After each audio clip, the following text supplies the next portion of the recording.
श्री गणेशाय नमः। श्री सीतारामाभ्यां नमः। श्री हनुमते नमः। श्री उमापते नमः। श्री गुरुवे नमः। सब संतन की जय जय। जय जय सीताराम। राधे श्याम।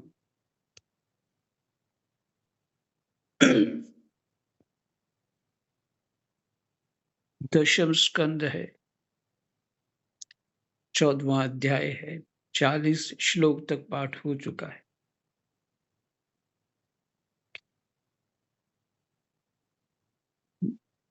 ब्रह्मा जी की स्तुति जो है बहुत बहुत शास्त्र का सार है और बहुत बहुत रसमयी है।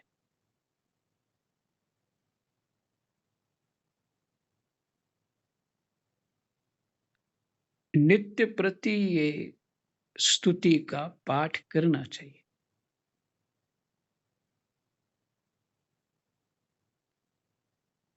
इससे भगवान श्री कृष्ण के चरणों में प्रीति दृढ़ होगी।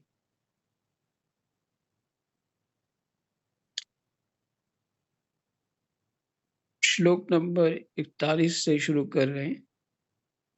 कृष्णाय वासुदेवाय हरे परमात्मने प्रणतः क्लेशनाशाय गोविंदाय नमः।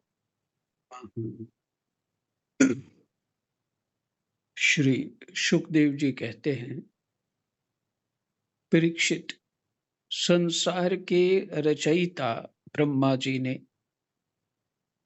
इस प्रकार भगवान श्री कृष्ण की स्तुति की। इसके बाद उन्होंने 3 बार परिक्रमा करके उनके चरणों में प्रणाम किया। 3 बार। और फिर अपने गंतव्य स्थान सत्यलोक में चले गए। भगवान को तो 4 बार ही परिक्रमा होती है, इन्होंने 3 बार किया। इसका कारण कुछ और होगा, क्योंकि वो देवता हैं। मनुष्यों के लिए शायद ऐसा हो, या कुछ और कारण मैं ठीक से नहीं जानता।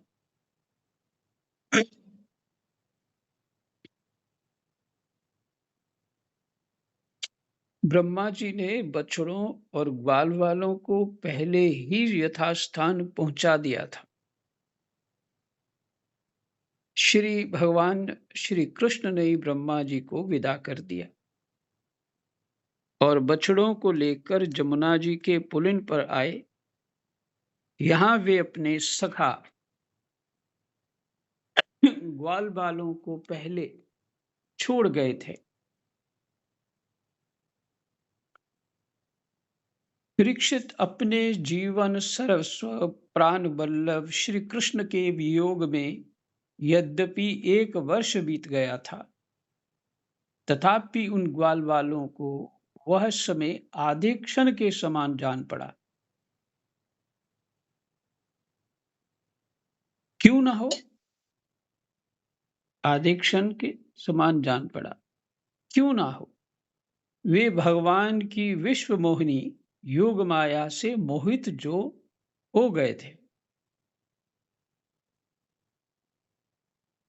जगत के सभी जीव उसी माया से मोहित होकर शास्त्र और आचार्यों के बार बार समझाने पर भी अपने आत्मा को निरंतर भूले हुए हैं।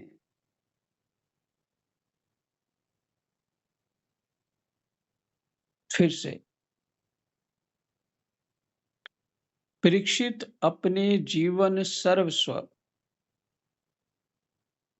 अर्थात प्राण वल्लभ श्री कृष्ण के वियोग में यद्यपि 1 वर्ष बीत गया था, तथापि उन ग्वाल वालों को वह समय आधे क्षण के समान जान पड़ा।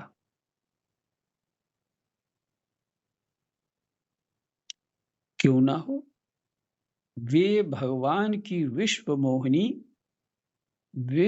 विमोहिनी योग माया से मोहित जो हो गए थे।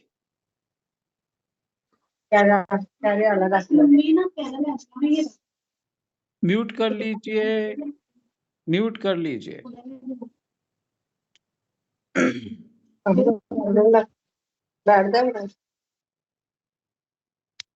अब किसी का म्यूट नहीं है, म्यूट कर लीजिए, सब चेक कर लो अपना।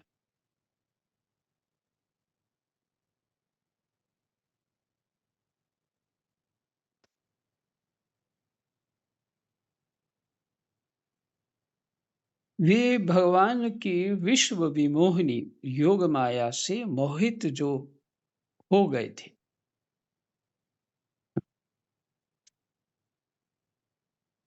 ये माया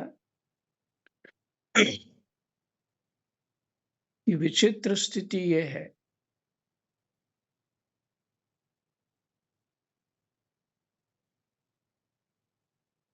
दृष्टांत तो बहुत है।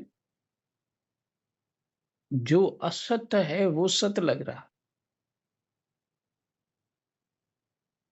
क्योंकि हमें ज्ञान इंद्रियां कर्म इंद्रियां दे करके शरीर सत्य लग रहा, बुद्धि ऊपर, फिर उसके साथ अहंकार जोड़ दिया तो सत्य लगना ही है। और मनोवृत्ति, और फिर साथ जोड़ा त्रिगुण सत्व रजतम। तो अब हमारी स्थिति क्या हो? वही, कभी हम बड़े साधक बन जाते हैं, कभी बड़े चंचल बन जाते हैं, और कभी वैरागी बड़े बन जाते, कभी योगी बन जाते, कभी बड़े चिंतित हो जाते। क्या होगा हमारा? कभी दूसरों की चिंता करने लगे, कभी अपने आप को बहुत श्रेष्ठ समझते हैं, और कभी एक कदम गोस्वामी जी लिखते, मतहीन रंग कतर, बुद्धिहीन मानते हैं और अपने आप को एकदम गरीब मानते हैं, रंग कतर, भिखारी जैसा। त्रिगुणात्मक माया हमें इन विचित्र स्थितियों का आभास कराती और सत्य लगता है।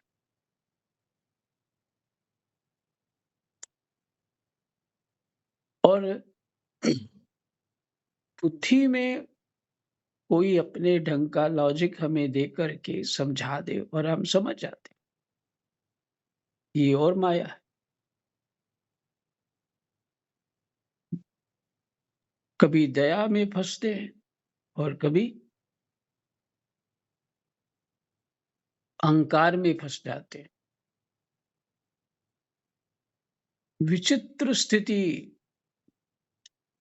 है, जैसे बंदर को शराब पिला दी जाए तो उसका क्या दुर्दशा होगी। हड्डियां तोड़ा लेगा, जंप जोर जोर से मारेगा इधर।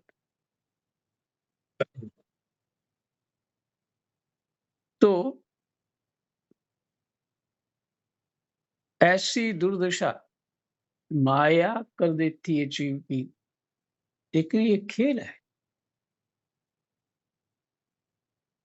तो ये सिर्फ इतना ही समझना है जितना समझाया गया, उसके साथ कुछ और जोड़ेंगे कि भगवान सब में है, सब स्थितियों में है, सब है, तो फिर माया ऐसा क्यों कर रही है ना? ऐसे प्रश्न उठेंगे ना, क्योंकि अगर ठीक से पहले पाठ सुने हो तो ये है, माया, माया का अर्थ है कि सिर्फ भ्रम है, और जो अनुभूतियां हो रही हैं वो सिर्फ भ्रम है, सत्य नहीं। तो यहाँ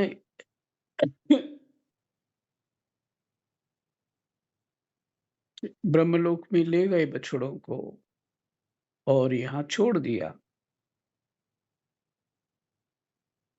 तो ब्रह्मा के तो कुछ 1 आध मिनट ही हुआ और यहाँ पे तो साल बीत गए। पर उन ग्वाल वालों को, बछड़ों को कोई ज्ञान नहीं। ये माया की महिमा है। जगत के सभी जीव उसी माया से मोहित होकर शास्त्र और आचार्यों के बार-बार समझाने पर भी अपने आत्मा को निरंतर भूले हुए हैं।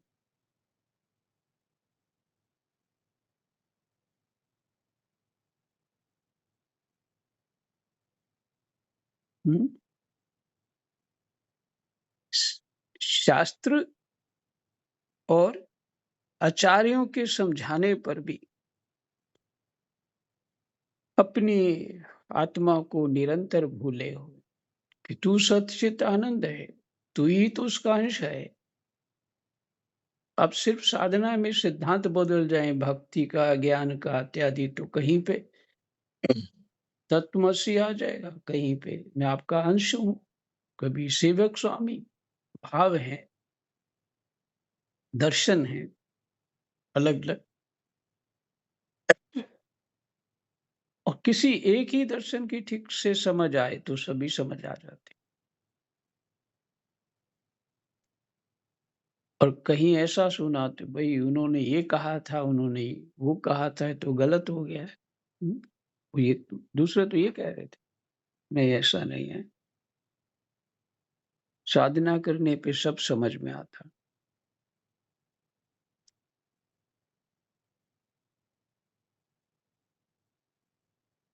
शास्त्र और आचार्यों के बार-बार समझाने पर भी, जैसे शास्त्र कौन है? भगवान की आज्ञा माने वेद।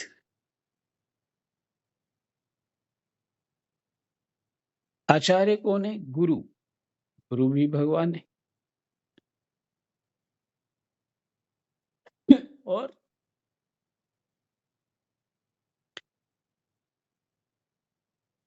समझाने पर भी जैसे बच्चे माता-पिता की बात नहीं सुनते, नहीं समझ आती, खेलना ही अच्छा लगता है, घूमना ही अच्छा लगता है, वैसे ही निरंतर भूले हुए हैं। वास्तव में उस माया की ऐसी ही शक्ति, भला उससे मोहित होकर जीव यहाँ क्या-क्या नहीं भूल जाते। धर्म, कर्म, शर्म सब कुछ भूल जाते हैं।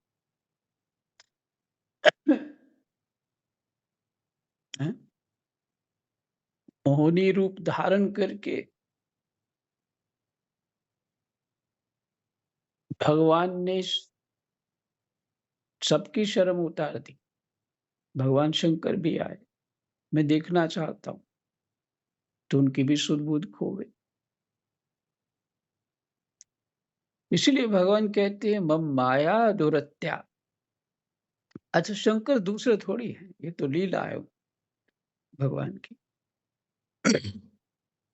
मम माया दुरत्या, इसको मेरी कोई पार नहीं कर सकता। पर भक्त बहुत चतुर है। जिसको भगवान भक्ति देते हैं वो बहुत चतुर है।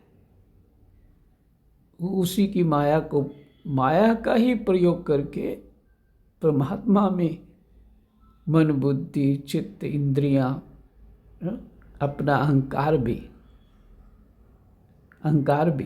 जैसे हनुमान जी कहते हैं लंका में,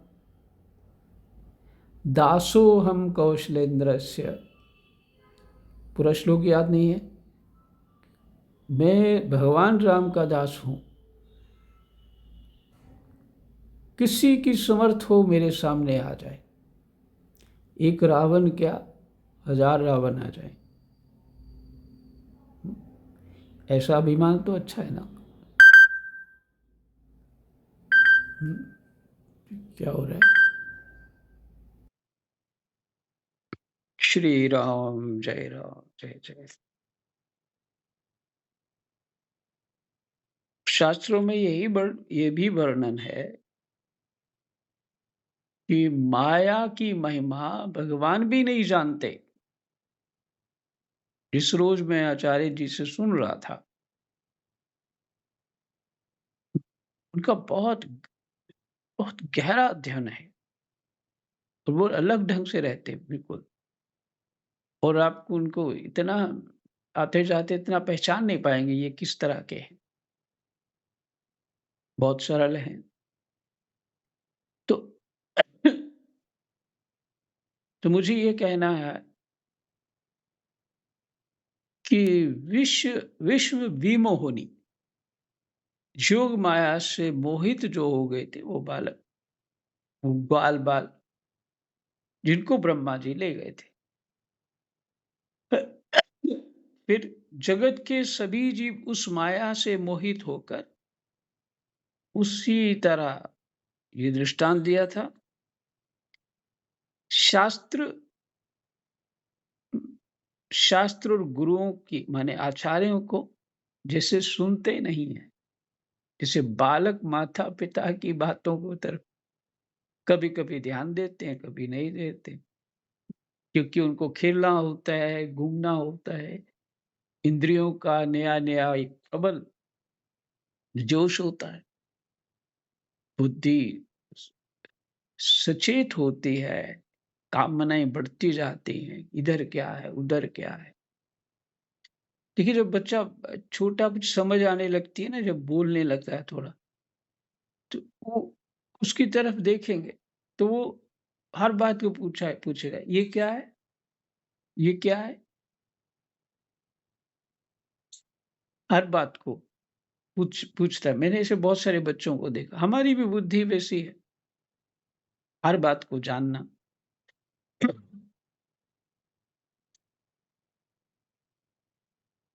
भाई परीक्षित भी आपके अंदर ही है, हर बात को समझना, हर बात को जानना, यही तो परीक्षण है। जीव जो है, वो आखिर उस आश्चर्य में, उस आनंद को ही तो ढूँढ रहा है। तो जीव यही पूछ रहा है ना, ये क्या है? वो क्या है? अगर कुछ चाहिए नहीं, तो फिर कुछ बोलेगा ही नहीं। राम, वास्तव में उस माया की ऐसी ही शक्ति है। भला उससे मोहित होकर जीव जहाँ क्या-क्या नहीं भूल जाते हैं, बहुत कुछ भूल जाते हैं।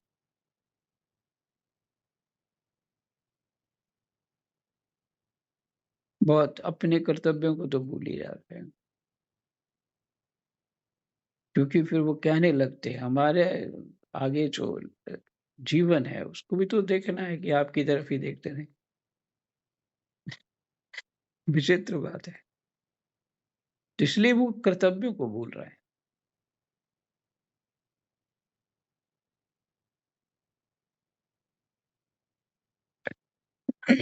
परीक्षित, भगवान श्री कृष्ण को देखते ही ग्वाल बालों ने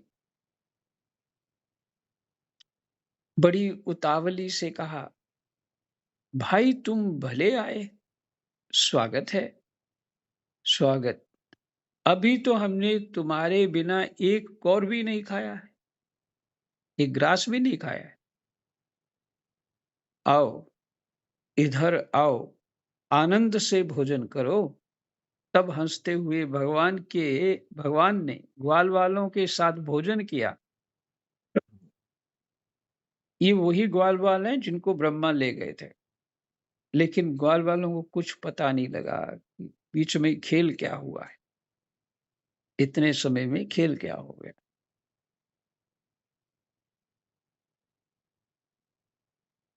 हंसते हुए भगवान ने ग्वाल वालों के साथ भोजन किया और उन्हें अघासुर के शरीर का ढांचा दिखाते हुए वन में ब्रज में लौट आए। श्री कृष्ण के सिर पर मोरपंख का मनोहर मुकुट और घुंघराले बालों में सुंदर-सुंदर महकते हुए पुष्प गुथ रहे थे। सुंदर लिखा। सुंदर-सुंदर मह मह महकते हुए पुष्प गुथ रहे थे। नई-नई रंगीन धातुओं से श्याम शरीर पर चित्रकारी की हुई थी। वे चलते समय भी याद आ गया, वंदना जी ने ठाकुर जी को इतना चित्रण किया हुआ है। लगता है वो जब तारे देखते हैं ना आकाश में रात्रि के समय, तो हर जगह तारे चमक रहे हैं उनके ऊपर।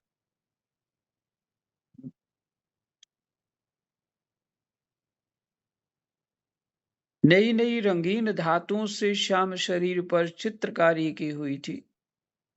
वे चलते समय रास्ते में उच्च स्वर से कभी बांसुरी, कभी पत्ते और कभी सिंगी बजाकर वाद्योत्सव में मगन हो रहे हैं।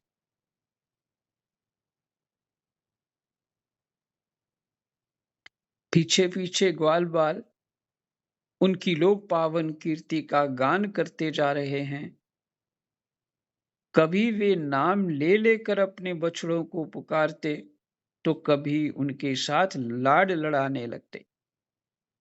मार्ग के दोनों ओर बंद हो गया था सुन। हाँ, बिल्कुल आपने सही कहा। वो बीच में कॉल आ गई थी और कॉल भी इसकी आई जिसको मैं फ़ोन करना चाहता था।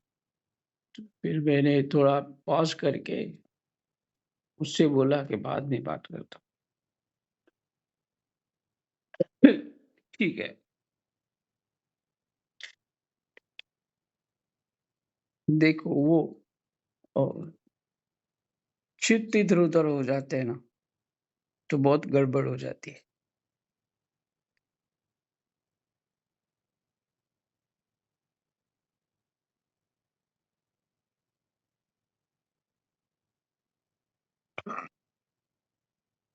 तो कभी वे नाम ले लेकर अपने बछड़ों को पुकारते, तो कभी उनके साथ लाड लड़ाने लगते।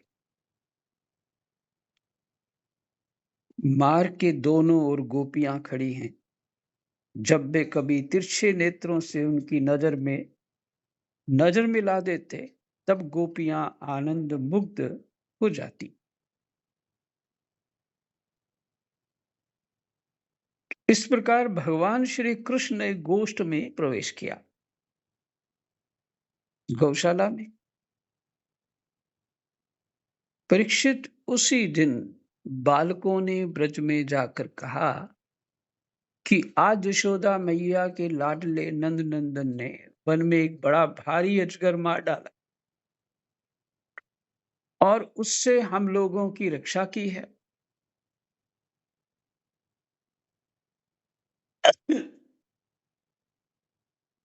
राजा परीक्षित ने कहा, ब्राह्मण, किसको? सुखदेव जी महाराज को। ब्राह्मण, ब्रजवासियों के लिए श्री कृष्ण अपने पुत्र नहीं थे, दूसरों के पुत्र थे। फिर उनका श्री कृष्ण के प्रति इतना प्रेम कैसे हुआ? ऐसा प्रेम तो उनका अपने बालकों पर भी पहले कभी नहीं हुआ था। आप कृपा करके बतलाइए, इसका क्या कारण है?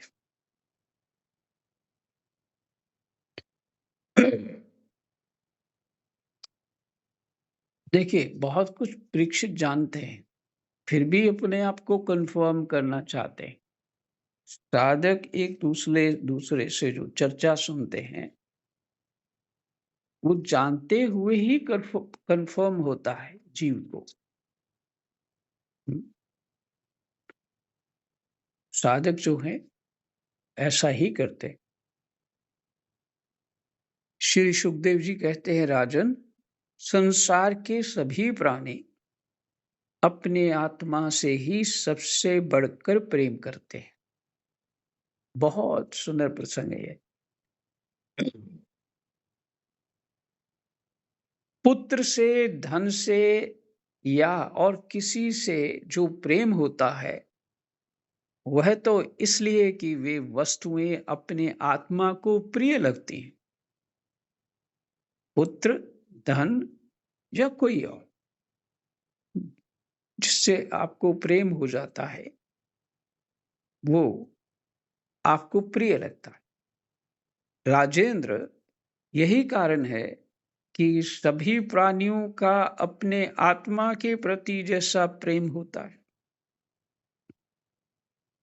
वैसा अपने कहलाने वाले पुत्र, धन और गृह आदि में नहीं होता। ये बात खूब विचार करने वाली है, एकांत में बैठ कर के इसका चिंतन करना चाहिए। श्लोक नंबर 50 से लेकर के शायद जी 58 तक है। 8 श्लोक। राम।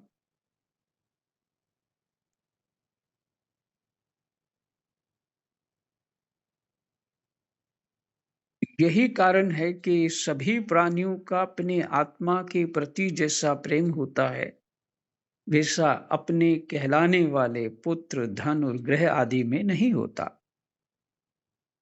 नृप श्रेष्ठ, जो लोग देह को ही आत्मा मानते हैं, वे भी अपने शरीर से जितना प्रेम करते हैं, उतना प्रेम शरीर के संबंधी, पुत्र, मित्र आदि से नहीं करते। जब विचार के द्वारा यह मालूम हो जाता है कि यह शरीर मैं नहीं हूं, ये शरीर मेरा है, ये शरीर मैं नहीं हूं, ये शरीर मेरा है, तब इस शरीर से भी आत्मा के समान प्रेम नहीं रहता।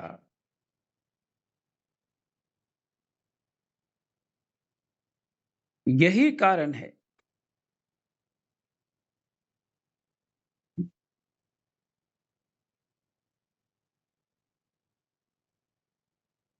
यही कारण है।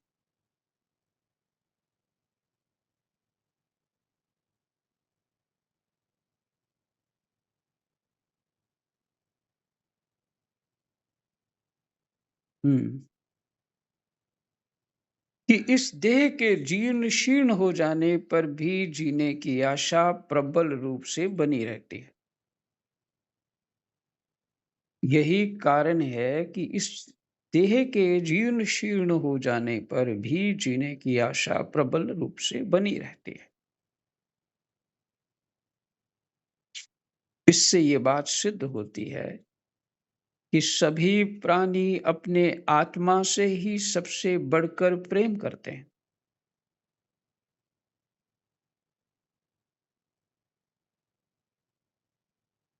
ठीक से जब ये पता लग जाता है कि शरीर मेरा है, मैं शरीर नहीं हूं, तब इस शरीर से भी आत्मा के समान प्रेम नहीं रहता।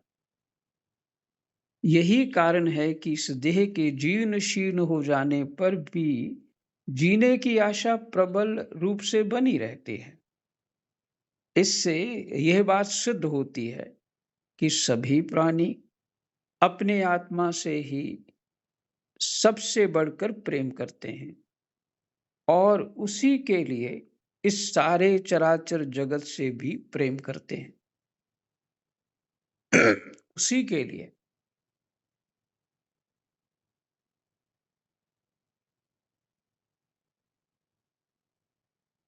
सारे चराचर जगत से भी प्रेम करते। इन श्री कृष्ण को ही तुम सब आत्माओं का आत्मा समझो। संसार के कल्याण के लिए ही योग माया का आश्रय लेकर वे यहाँ देहधारी के समान जान पड़ते हैं। जो लोग भगवान श्री कृष्ण के वास्तविक स्वरूप को जानते हैं, उनके लिए तो इस जगत में जो कुछ भी चराचर पदार्थ है अथवा इससे परे परमात्मा ब्रह्म नारायण आदि जो भगवत स्वरूप हैं, सभी श्री कृष्ण ही स्वरूप हैं, सभी कृष्ण स्वरूप ही हैं। श्री कृष्ण के अतिरिक्त और कोई प्राकृत अप्राकृत वस्तु है ही नहीं। जो प्राकृत है, जो दिख रहा है, वो भी श्री कृष्ण की सत्ता से ही है। माया भी तो श्री कृष्ण की सत्ता से है। ये प्राकृत है माया, प्राकृत कहते हैं। अप्राकृत कौन सी वस्तु है? वही आत्मा। सभी वस्तुओं का अंतिम रूप अपने कारण में स्थित होता है। सभी वस्तुओं का अंतिम रूप अपने कारण में स्थित होता है। उस कारण के भी परम कारण हैं भगवान श्री कृष्ण। उस कारण के भी परम कारण हैं भगवान श्री कृष्ण।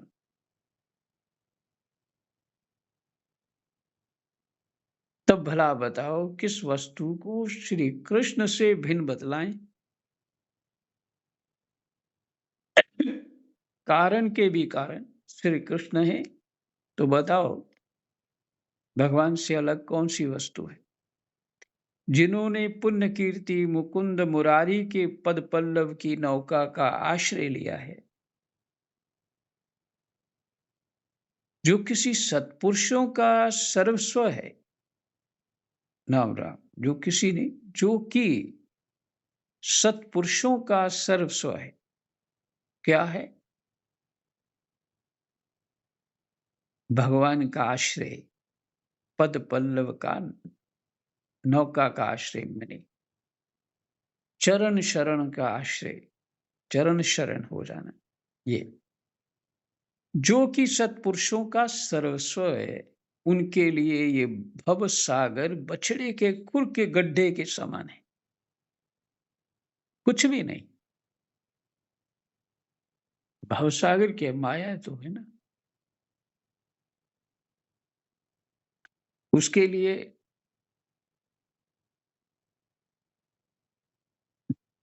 उसमें किसी खुर के अंदर पानी भरा हो तो आप आराम से लांग जाते हैं, कुछ नहीं होता, है ना? इसी तरह ये सागर उनके लिए, भवसागर जो है गड्ढे के समान है।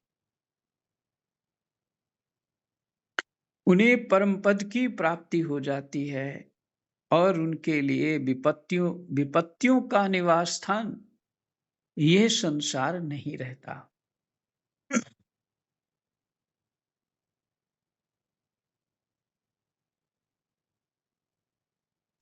भाई दृष्टि जो समझने वाली बात है, संसार कैसे नहीं रहे?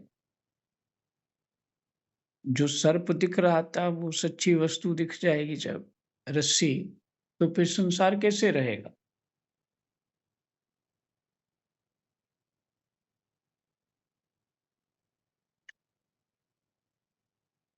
परीक्षित, तुमने मुझसे पूछा था कि भगवान के 5वें वर्ष की लीला गाल बालों ने छठे वर्ष में कैसे कही।